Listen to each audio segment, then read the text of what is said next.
Okay, so in this video, we're going to talk about protein. So protein is a macronutrient and it rebuilds and repairs tissue. So as a general guideline, the amount of protein that is required on a daily basis is 0.8 grams per kilogram of body weight. Now that is a very low figure. I would never really recommend anyone have that low of protein per day. If you're physically active, or if you're training or you're participating in sports, it's going to be much higher than that.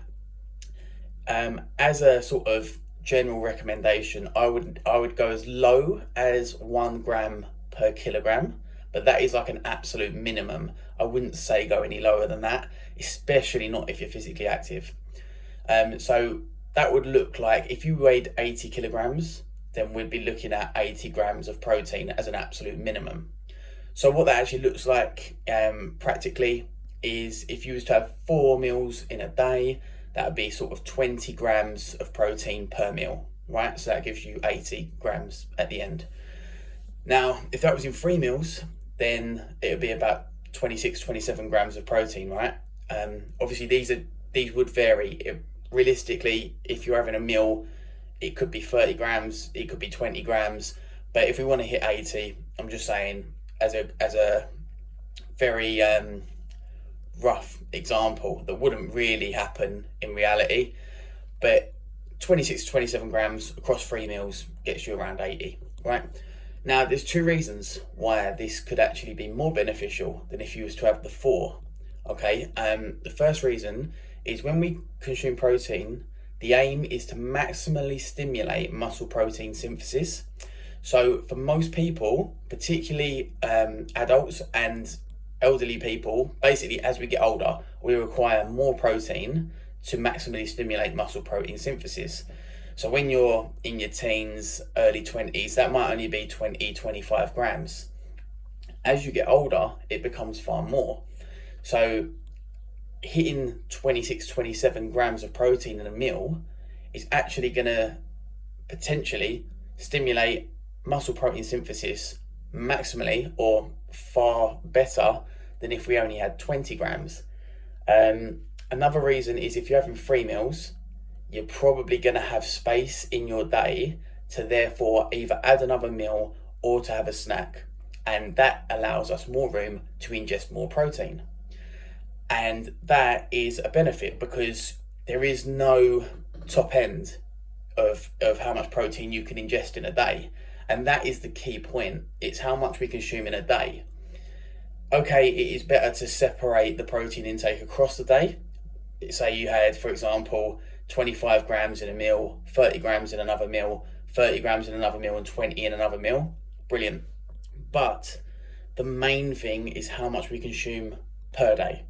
So if you was to consume, I don't know, let's say, for argument's sake, 80 grams of protein in 1 meal, but you didn't consume any protein elsewhere, that is still better than if you consumed 4 meals but only had 10 grams of protein in each, because at the end of the day we are below 80 grams. You know, we haven't had enough protein across the day. Now, if you're very physically active or you train, you participate in sport, anything like that, the protein intake is going to be much higher. Okay, 1.6 grams per kilogram is pretty much what is recommended. It's pretty much what the data says, but there is no top end. Like I say, the more protein you can get, the better. Any excess will just be oxidized and excreted. So, you know, unless there is an underlying issue, like with the kidneys or anything like that, but otherwise, consume as much protein as you can, because as we know, when we're training, when we're exercising, when we're active, our body is breaking down, and it's after sessions, it's after training, it's after competing that the body rebuilds and repairs, okay? And that is down to our protein intake and obviously recovery, you know, sleep and things like that. But yeah, so as far as protein goes, try to get as much as possible.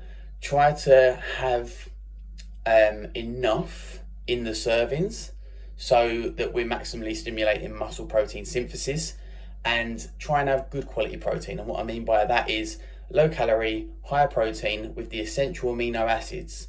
So Protein breaks down into building blocks known as amino acids. Essential amino acids and non-essential. Non-essential, body can produce them. Essential, we have to get them from the diet. Okay, our body can't just produce them amino acids. So things like leucine, isoleucine, it's a couple more, but mainly leucine. But yeah, anyway, they're the ones that we want to obtain from the diet, right? And things that are high in that are like your lean meats, or any meat really, but chicken breast, some red meat, maybe even some fish. These are all things that are high in protein.